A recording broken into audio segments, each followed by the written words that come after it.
On va s'intéresser aujourd'hui à l'homme qui a littéralement réinventé l'usine moderne. Son nom, Taiichi Ohno. C'est le cerveau derrière le fameux système de production Toyota. Et on va voir ensemble que sa philosophie, elle a bouleversé beaucoup plus que de simples lignes d'assemblage. Ce qui est vraiment intéressant, c'est qu'on va aller creuser là où les manuels ne vont pas toujours. C'est moins une leçon de théorie qu'une sorte de plongée dans les coulisses, dans l'atelier du maître, pour découvrir les secrets qui font toute la différence. Alors, voilà notre parcours.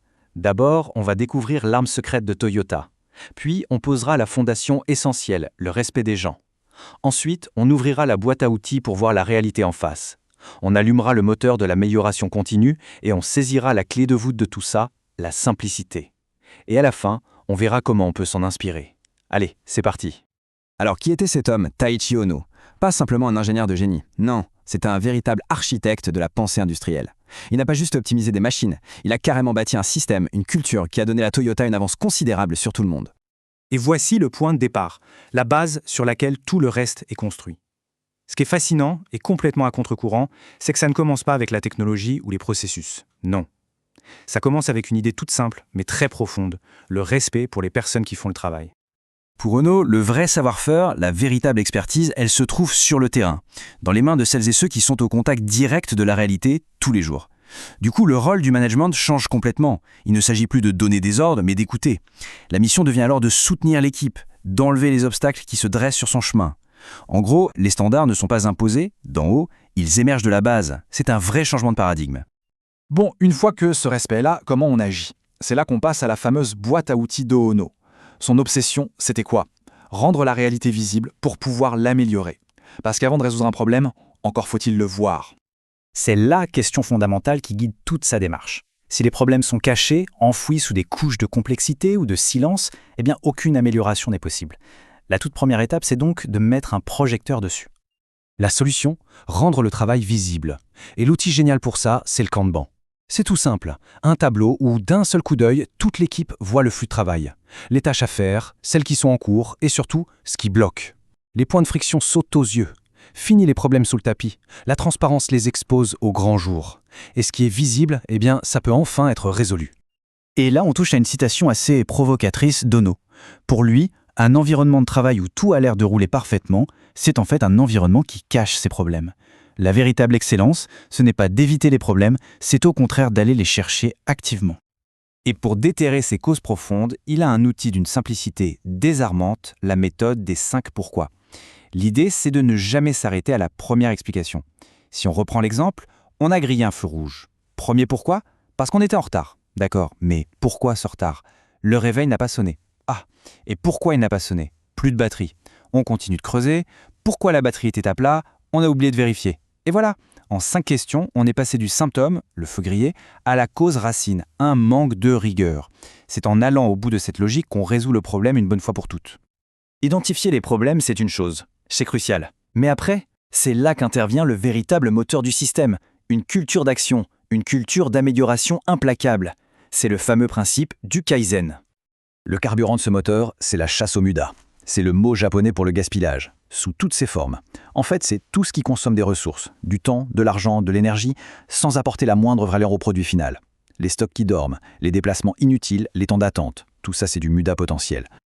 Et l'objectif ici, il est radical. Il ne s'agit pas juste de gérer ou de réduire le gaspillage, non, il s'agit de l'éradiquer complètement. C'est une chasse obsessionnelle. On peut faire le parallèle avec le concept moderne de zéro déchet. Tout ce qui n'est pas absolument essentiel est vu comme un polluant dans le système et il faut s'en débarrasser. Et ce schéma, il illustre parfaitement le processus. Le cycle Kaizen, c'est une boucle qui ne s'arrête jamais. D'abord, on identifie une opportunité d'amélioration. Ensuite, on planifie un petit changement. On l'implémente. On mesure les résultats. Si ça marche, on le standardise. Et puis, on recommence. C'est une série de petites victoires qui, mises bout à bout, créent des transformations gigantesques. Voilà un point absolument essentiel à comprendre. Ce système n'est pas du tout fait pour faire travailler les gens plus durs. Au contraire, il est conçu pour libérer leur créativité, leur intelligence, pour qu'on puisse travailler plus intelligemment. L'amélioration, elle vient de l'ingéniosité des équipes, pas de leur épuisement. Et la preuve la plus spectaculaire de cette confiance, c'est le Jidoka. C'est l'idée que n'importe quel employé sur la ligne peut, et même doit, arrêter toute la chaîne de production s'il repère un défaut. Il faut imaginer la puissance de ce geste. On donne le contrôle de la qualité à celles et ceux qui la produisent, en temps réel. C'est une déclaration très forte. La qualité passe avant la quantité, sans aucun compromis. Bon, on a vu le respect, les outils, le moteur. Maintenant, prenons un peu de hauteur pour regarder ce qui relie tout ça. C'est une recherche constante, presque obsessionnelle, de la simplicité. Pour Ono, s'acharner sur un symptôme isolé, c'est une perte de temps. Il faut comprendre le système dans son ensemble, chaque action a des conséquences sur tout le reste de la chaîne. Il est donc impératif d'avoir cette vision globale, de comprendre que chaque pièce est connectée aux autres. Et cette citation, elle résume parfaitement l'approche Lean. Elle est totalement contre-intuitive. On pourrait penser qu'avoir beaucoup de stock, c'est une sécurité. Mais pour Ono, c'est tout l'inverse. Le stock, c'est un poison. Il masque les problèmes, il immobilise de l'argent et paradoxalement, il empêche de voir ce dont on a vraiment besoin au moment où on en a besoin. Ce qui nous amène à cette phrase choc qu'on pourrait traduire par « si rien ne casse, c'est qu'il y en avait trop ». L'idée, c'est que si un système ne rencontre jamais de problème, s'il est trop confortable, c'est qu'il est surprovisionné, qu'il a trop de gras. Un bon système doit fonctionner sous une légère tension. C'est cette tension qui révèle les faiblesses et qui permet ensuite de les renforcer. Alors, pour conclure, que faut-il retenir de tout ça? L'idée, ce n'est surtout pas de faire un copier-coller aveugle du système Toyota. Non. Le véritable enseignement d'Ono, c'est de s'inspirer de ces grands principes pour construire son propre système, adapté à sa propre réalité. Voilà donc les 4 piliers. Tout commence par le respect des personnes et de leur expertise. Ensuite, on se dote d'outils pour voir la réalité telle qu'elle est, sans phare. Puis, on entre dans ce cycle infini d'amélioration en se rappelant toujours que la simplicité, c'est souvent la clé de la performance. Et on peut se quitter sur cette réflexion. Parce que ces principes, ils dépassent très largement les portes de l'usine. La vraie question, c'est quelle est la réunion inutile, le stock en trop ou le problème invisible dans un projet qui attend son propre moment, Taichi Ono? La chasse au gaspillage, finalement, elle est ouverte partout.